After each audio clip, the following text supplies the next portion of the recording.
Yo, what is up everybody? It is Charles here with Chasing the Shutter, and here is another video. 10 ways to make money with photography this month. I know that with COVID and the quarantines and all that kind of stuff, especially if you're just a hobby or maybe just starting to dabble in making money with it, sometimes it can seem like it's to no avail. But trust me, there are tons of things that you can do, and I'm going to be talking about 10 of them today. So the first way that I'm going to talk about today is actually stock photography. Now it's typically not a bunch, it's typically not, all at once huge amounts, but it's a good thing to get you started and get that ball rolling. So with stock photography, you can go on places like Getty Images, Shutterstock, places like that, and you can upload all of your photos. Now they do have a couple of restrictions that you want to think about. So if you have somebody in the picture, you're gonna need a release from that model, things of that nature. If you have a company in the background, stuff like that. But if you're a landscape photographer or a street photographer or product photographer or anything like that, and you just have all these images, right? We all have hard drives full of stuff that, we may edit, but it doesn't necessarily warrant going on Instagram, or it's not something that you wanna blow up and sell. Well, stock photography takes care of all of those backlogs, and you can start right now just by uploading them, quick descriptions. It might ask for a couple of hashtags, and you can get that ball rolling. Now, in the past, I've got quite a few photos on these sites, and to be honest, I don't make a ton of money off it. I think I've in total made maybe $100 tops over the last 6 months, so it's not a lot, but it's still your photo going out, getting used, getting purchased. So even if it's just a little bit here or there, it's not a bad place to dump old images. You're not going to be using those images anyway probably, so what's the harm in making 10 cents, 10 bucks, $100 here or there from it anyway? The second option that you can choose is to go through a service like Fiverr. Now, it's not going to be you taking those photos most likely, but that side gig can be you helping others with theirs. So all that time you spent learning how to edit, well, maybe somebody doesn't want to go through all that time and they're willing to spend $50, $100, $150 just to get you to edit this image. A company took a bunch of pictures with their iPhone, or maybe they have a Canon T5 or a T6i, right? And then they're going to take those images and they're going to be like, well, they just don't look right. Maybe somebody can edit them for us for our menus and for our website. But they didn't want to spend the cost of actually getting a photographer in there. Well, that's where you can come in. You can put your services on Fiverr, they can hire you.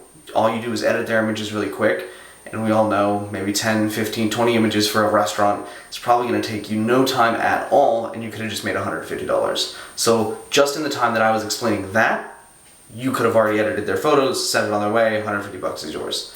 So Fiverr is a really great option for you to choose if you want to make a little bit extra money with the technical skills that you built up in your photography. Editing, Photoshop, all that good stuff. There's plenty of space and room to make money on a website like this. Now the third way takes a little bit of your money, but it has a high reward, and chances are you're gonna need a little bit of an established name in your area, or at least know people that need things done. So if you have 10, 15 friends or 10 or 15 people that you know that need, say, headshots, what you can do is you can rent the studio out. For instance, in Portland, Oregon, we have a studio here where you can rent out for a couple hours, a day, whatever you really need. And what you can do is you can set up all of the lighting that they provide half the time at the studio, and you can set up your backdrop, everything that you need to take these headshots, and then you can just block them in 1 hour pieces. Now say you spend 10 hours doing that, that's 10 clients in one day, back to back to back. You charge $200, now you've made $2,000. So if you already kind of know what you're doing and you have a little bit of an established, business in your area, then you can reach out to everybody that you know, have them reach out to people, put up flyers, etc., and say that you're going to be doing it on this day. Facebook is a really great option for this. You can say, hey, I'm providing services for headshots. I know that everybody's been getting new jobs, etc., and headshots are really going to be in right now. So you can use that time, expand that out, get those people in, take the photos in one day, and make all of your chunk on a weekend. The fourth thing you can do with this ever-expanding technology and the internet and everybody making courses, and constantly on your Instagram feed you see ads of guys saying that they can have you build an empire and all this incredible stuff that they can do in 48 hours. Probably not true, but it kind of gives you insight. Webinars, teaching people things are super valuable and people eat them up. So if you know what you're doing behind the camera and you know what you're doing, say in front of the camera, anything revolving around photography, you can build a webinar for that. Whether you're selling a course, 10, 15 step course, etc., for you to make your first money as a photographer, right? Just ideas like that that you can then pre-record the video and then sell it to the mass. Now, you probably want to have some established money up front in order to do this, right? So you can spend money on stuff like Instagram ads, Facebook ads, Pinterest, Twitter, etc., etc., etc. Anywhere that you can place an ad, right? I believe even TikTok now has sellable ads that you can do as a business. So you can take that experience that you already have and you can take that, all that knowledge that you've spent years and years and years cultivating for your own personal use, and you can put those into something like a course and then sell that course online, and all of it's done. All you have to do is set the ads, have people click over, and you can be making money without actually having to do more than the initial setup of videos. Number 5 on the list is starting a blog. Now again, if you have knowledge and you know what you're doing and you know what ISO does and you know aperture and all those kinds of things, that's information that people are searching for. Photography is growing and growing and growing, and every single day there's hundreds and thousands of new photographers just starting out who just need to learn.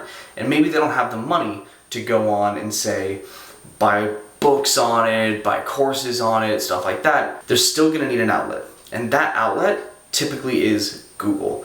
They're gonna Google things, they're gonna find the blog's gonna give them information on what they're looking for, whether they're trying to do night photography and they don't know what they're doing, or they don't really know how to pose people, or they don't necessarily know how to work the camera that they just bought. And that's where a blog comes in handy.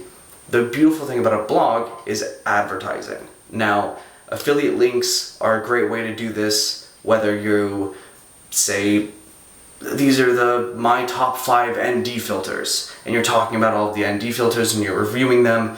You can put links in that blog to go buy that ND filter, and then you would get a kickback from that sale. Now you have to talk to the company, and there's a few more steps when you get nitty-gritty into it, but people are making a killing with blogs right now, and it's never too late to start. So if you love photography and you love videography and you know what you're doing and you don't really have anywhere to put that information, put it on a blog and start making money. Number 6. Number 6 is going to be coffee shops. So if you have access to somewhere that you can print out your stuff, whether you have a printer that you can print things out yourself, or if you have something nearby, we have Pro Photo Supply here in Portland, and they will print all of your art, whether you want it on canvas, wood, metal, engraved, anything that you would like. So there are other services like Shutterstock that do the same thing. You can get your stuff printed, bring it to a local coffee shop, and almost every single coffee shop has a local artist on the wall. So what you can do is you can inquire with that coffee shop, find out, hey, when's the next slot available? How much does it cost to be in that slot? Does it cost anything? Or do you just get a kick of whatever I sell?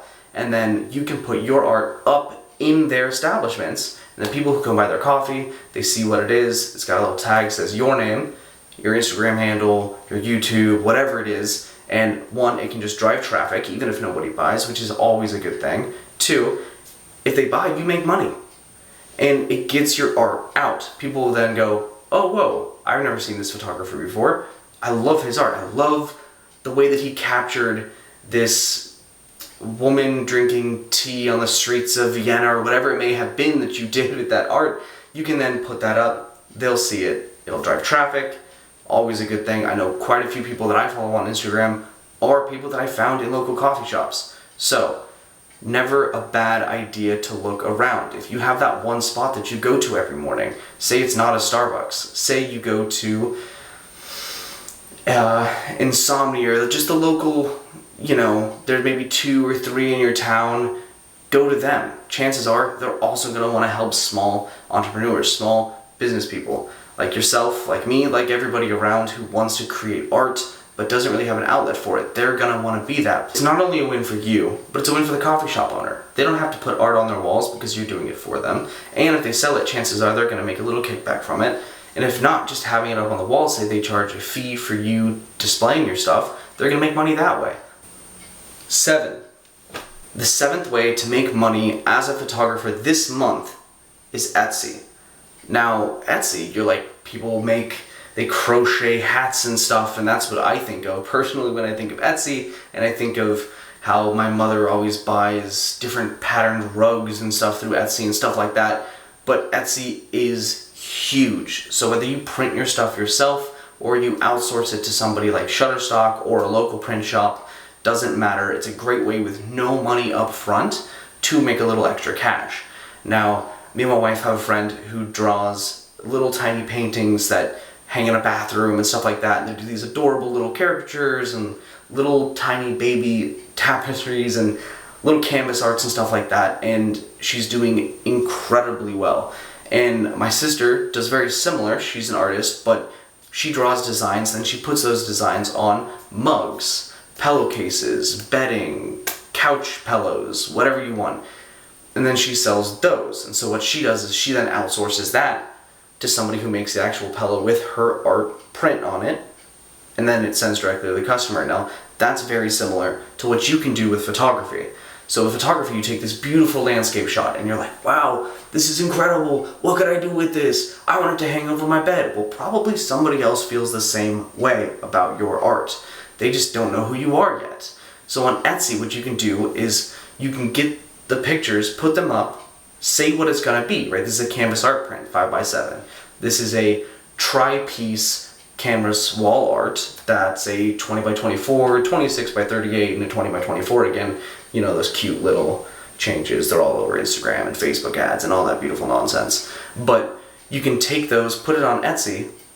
When it purchased by somebody, when somebody purchases it, they can then send you the order. You know, okay, this person at this location is trying to buy this piece of art. Well, you don't have to have that art. You can then directly go, hey, Shutterstock, hey, local print shop, make this, send it to this address. Nothing is then done by you. All you have to do is take the photos, put them on the Etsy site, and just watch orders run in. Now, there's a lot of people doing this, so it is kind of a hard sell as far as getting yours out there, but it doesn't make it impossible, and it's something that you can just leave and walk away. So once they're up on the website, you've done the work. All you have to do now is wait for an order to come. Now, Etsy does provide services for advertising on their website. You can do it, advertising through Facebook ads or Instagram ads or whatever you want. But Etsy's is really nice because it is a certain amount per day and then bills at the end of the month. So if you say, I want to spend $60 on advertising, you can just go say, hey, $2 a day, Etsy, and walk away, and everything is done for you, and you don't have to have really any money up front. Now, with all of these, chances are you have to have a little money up front, whether that's $50, $100, $200, nothing crazy. But with just that little bit of money, you can make something like an Etsy shop take off. 8 is a book. Now, I'm personally working on a book myself. I'm still drawing up outlines and plans, and it's in the very beginning stages, but it's something that I've always wanted to do, and so I'm doing it very, very, very, very slowly because I don't really have the money to produce it right away. So, books are beautiful, and photo books are incredible. Now, if I could have 100 photo books in my house, I totally would. Coffee tables, bathroom readers, kitchen, shit. I would have them scattered all over my house, but typically they're a little bit expensive, but that means that when you make them yourself, you end up having a little bit of money from that sale. So making a book of all the things you've done is really easy. Now, if I were you, I would pinpoint what it is you want. So if you're a nature photographer and you do landscapes, beautiful.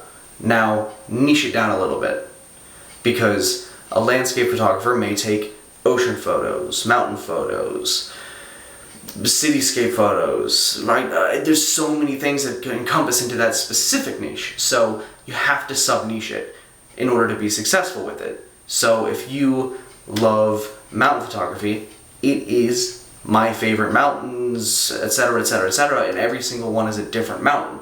Now the beauty of something like landscape with a photo book is when you open a page, it can be on both sides. The print is actually both.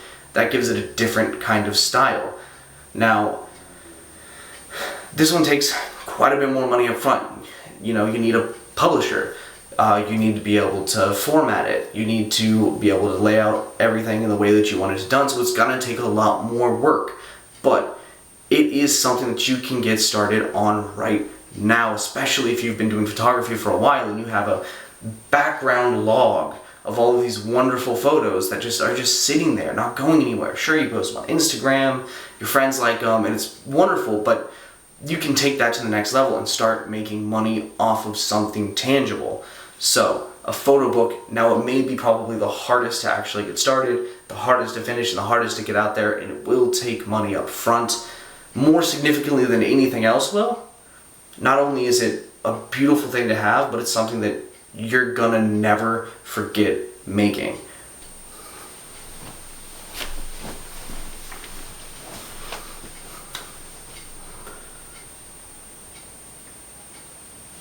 We're almost there. Number 9. Now, number 9 is a little bit more difficult for you in the beginning. It means you actually have to go out and do things. So, selling in the press. Press. Newspapers? They still make newspapers? Yes, they still make newspapers. And they're still huge magazines, local magazines. I mean, I swear there must be 100 different local magazines in Oregon. Oh my God, they're everywhere. Whether that's Mountaineer or Oregon Press or Portland Weekly or whatever that magazine may be. They're all over the place here, and I'm sure they are in your place too. In smaller locations, this may be a little bit easier than in big locations because there's less people fighting for the same gig. But is there a local event? Did something happen recently? Is a part of your area really big on tourism? They come there for a specific reason? Well, go take pictures of those areas. Take a bunch of them, edit a bunch of them in a bunch of different ways, and then reach out to the press, reach out to your local newspapers, local news channels, anywhere, and say, hey, I have these photos. Would you like to purchase them? Would you like to run them? And not only are you going to get huge press from the people who read these, but it will pay. Definitely take all the photos that you possibly can at your local events and then reach out to the press.